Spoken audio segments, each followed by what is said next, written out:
What's up, Fantasy Freaks? It's Rob, the NRL Fantasy Freak, back with my experts review video. So after round 14, this is what the experts are up to. First up, captaincy. Terrell May still on top. 70% of the experts picked him, and Cleary 30%. So it was a two-horse race this time. Not so clear-cut. People trying to find a slight edge going with Cleary, but it wasn't to be, with May prevailing, scoring 77 against Cleary 64. Looking at the numbers, they both had similar last three averages, so the big difference being May with a 2025 average of 78 versus Cleary's 64.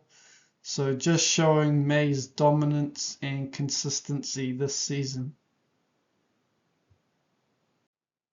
Looking at the trade activity, overall trades used range from 22 to 28. And for this week, there were 2 experts did 0 trades, 3 did 1 trade, and there was most of the experts doing either 2 or 3 trades, and just a couple doing 4 trades. So 55% of the experts saved at least 2 trades this week. So who were the experts bringing in for round 14? Well, as you can see, 3 Dragons topping the list. Lawson at 10 trade-ins out of 20 players. That's quite high, and took his ownership up to 50%. Toby Couchman, 9 trade-ins, taking him up to 65% owned by the experts. And Cook with 8 trade-ins, going from 0 to 40% owned. Personally, I didn't jump on him because I just don't think he's going to get the 80 minutes, which is what he needs to be worthwhile, in my opinion, to be a gun. And I already had Jazz and Aaron Clark, and I had Zach Docker-Clay as well, so I didn't need another hooker. At number 4, Jaden Campbell with 7 trade-ins, and Aitken at number 5 with 3, and then a whole lot of 1s with Clark, Duncan, Katoa, Fisher Harris, and Randall. So the trends, the guns that were brought in: Campbell, Clark, Katoa, and James Fisher Harris. The value guns being Couchman, Cook, and Aitken. Mid-range buy cover in Duncan and Randall. Cash out buy cover in Lawson, who has turned out to be not that great an option. Just a cash out, no real points generation. And yeah, the Dragons were the main theme here because they cover round 15 and 18. So who was traded out? At number 1, Kitione Kautoga with 8 trade outs, and Iongi there at number 3 with 4. So the Eels both not playing 15 and 18, which makes sense. And both of these players, Kautoga not really needed in the centres. There's a few options better than him, so a good time to jump off. And Iongi, same thing. He's made his cash, so time to get rid. Savala there at number 2 with the imminent arrival of Walker. Some 6 coaches jumped off, thinking that he's not going to have the role anymore, so put his money to use somewhere else. At number 4, Payne Haas. So that's a big call. 3 trade outs for him. Still 65% owned, so it's still the minority that was selling. Jenkins with 5 trade outs, so he's 0% owned now. And Hoya down to 1 coach owning him. Jacob Saifidi, he's got 0% owned now. Corey Horsburgh down to 2 coaches owning him.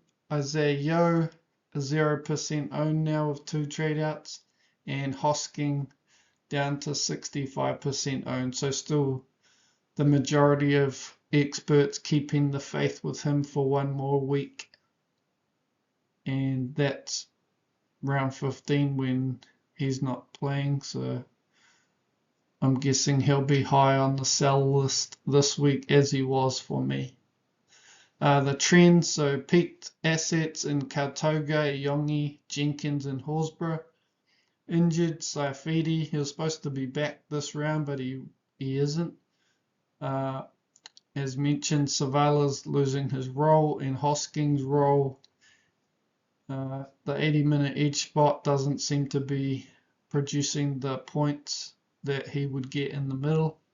And the Origin players, Haas, Toya, and Yo, getting traded out before rounds 15 and 18. So looking at the template data after round 14, the expert position breakdown. Going through the top 2 in each position, we've got Clark and Tavanga. At mid, we've got May and Kolomatangi. At edge, Lucas and Couchman. In the halves, Sharp and Cleary. At centre, Garrick and Tamale. And at wing fullback, Drinky and Campbell. So out of that lot, Tamale and Drinky are the ones that I don't own. If you pause the video, you can have a look. This is definitely a good list of players to who you should have in your team at this point in time of the season. The big change this week is, of course, all those Dragons players coming in: Cook, Couchman, and Lawson. So looking at the Fantasy Experts League table after round 14, highest rank now is Brenton, who's jumped up to 410, taken the lead after Nath dropped down this week. And yours truly had the top score this week with 1,080. Biggest movement this week was Nicky from JB, jumping 1,375 ranks, and he's up to 18th. Rob Fung still got the highest team value, 14.3 mil, and he's sitting there in, what is it, 9th. And the least trades used, still Marcus from NRL Fantasy Files with 22. You can see there the captaincy, it was quite spread out between May and Cleary down the list this week. So who was the worst of it this week? Talking League Pod is down to 13,209 in rank 20 now.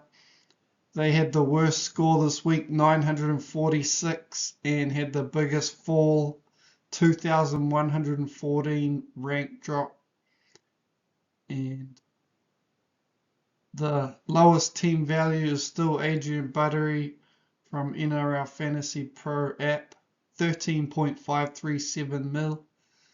And the highest trades used, TK from Talking League at 26. Going down the list, we've got Austin in 4th from NRL Fantasy Amateurs, Longy from the Casual Athlete in 5th, Scoop in 6th, Jamie in 7th, and Mitch in 8th. He's climbing that leaderboard. As mentioned, Rob Fung in 9th, Marcus in 10th, Matty T in 11th, Jason from Talking League in 12th, Biz from Casual Athlete in 13th, TK 14th, the People's Team from JBFA in 15th, Heath from JBFA 16th, Mark Jessup in 17th, and Nicky in 18th, Adrian Buttery 19th, and Talking League in last. And looking at the gap So 568 points from first to last now. That gap's slowly widening. I'm 13 points off the top now, so we're getting closer. And notables. So Longy is 128 points off the lead. And Rob Fung, 194 points. Rob and Mitch on the exact same score. So that's interesting. And yeah, that's pretty much it from the experts. I hope you enjoyed this video, and I will see you in the next one.